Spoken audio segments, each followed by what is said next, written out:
So, how exactly do you build a country? Sometimes it doesn't start with some grand, sweeping declaration. Sometimes it starts with a crashed party. We're going to unpack the three crucial conferences, full of ambition, big arguments, and probably a lot of backroom deals that stitched together the nation we now call Canada. It sounds like the beginning of a bad joke, right? But honestly, it's pretty close to how the whole journey to Canadian Confederation actually kicked off. And it all started with an invitation that, well, was never actually sent. Okay, so let's set the scene. It's September 1864. We're in Charlottetown, Prince Edward Island. There's a meeting happening, but the guest list is about to get a whole lot bigger, and the entire agenda is about to be thrown right out the window. See, the original plan was pretty modest. The maritime colonies, that's Nova Scotia, New Brunswick, and PEI, were just getting together to talk about forming a small regional union. But leaders from the much larger province of Canada got wind of this meeting. They were facing their own problems, political deadlock, and they were kind of nervous about the United States to the south. So they saw this little party as a huge opportunity to pitch something way bigger. And yeah, they pretty much just invited themselves. Now, the Canadian delegation didn't just sail in for a friendly chat and some seafood. No way. They arrived with a fully formed, really ambitious proposal that was about to completely pivot the entire conversation from a small regional alliance to a massive transcontinental nation. And their pitch?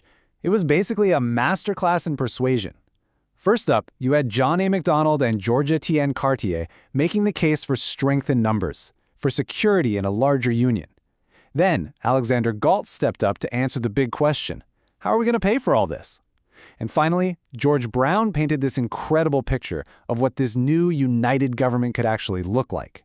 It was so convincing that the maritime leaders just put their own plans on the back burner and agreed to meet again to chase this much bigger dream. All right, so the big idea is sold. Everyone's intrigued. Now it's time to turn that vision into an actual blueprint. Just a month later, in October 1864, the delegates all gathered in Quebec City to start hammering out the real nuts and bolts of how this new country was going to work. And the framework they came up with, well, it probably sounds pretty familiar. They created this careful balancing act, a government with two houses.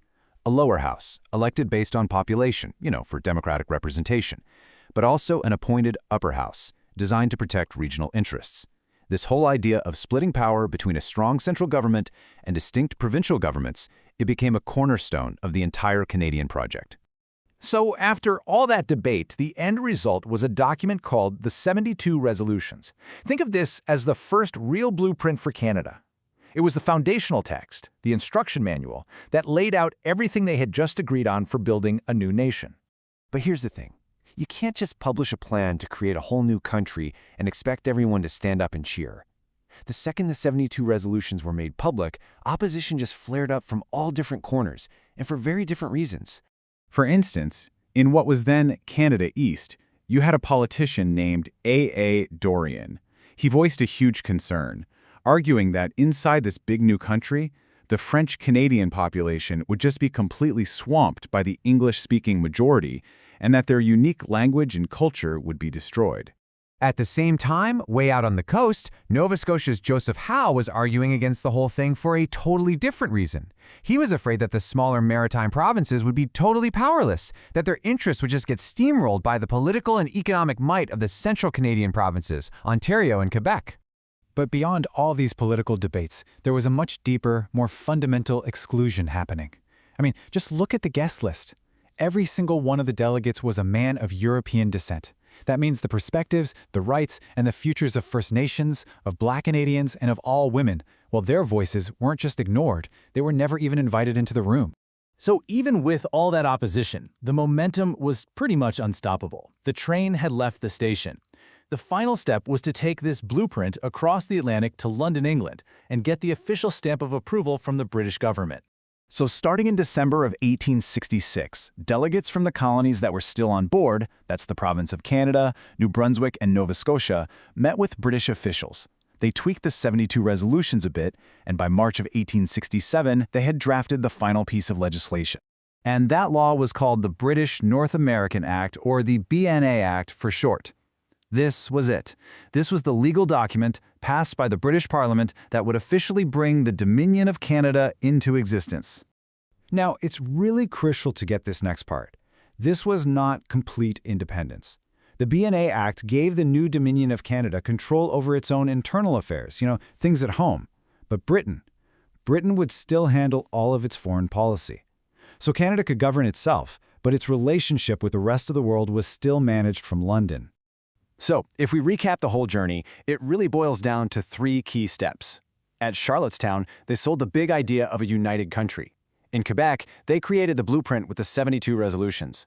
And finally, in London, they turned that blueprint into actual law. 3 meetings, 3 critical steps. And then, finally, on July 1st, 1867, all the planning, all the arguments, all the negotiations, they became reality. A new country was born, starting out with 4 founding provinces. And just like that, the Dominion of Canada officially came into being. It united what we now know as Ontario and Quebec with the maritime provinces of New Brunswick and Nova Scotia. A negotiated nation, stitched together one conference at a time.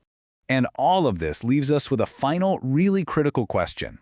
These conferences created a country through compromise and vision, for sure. But when you think about who was in the room, and maybe more importantly, who was not, it really forces us to ask, a nation was born, but who was it truly built for?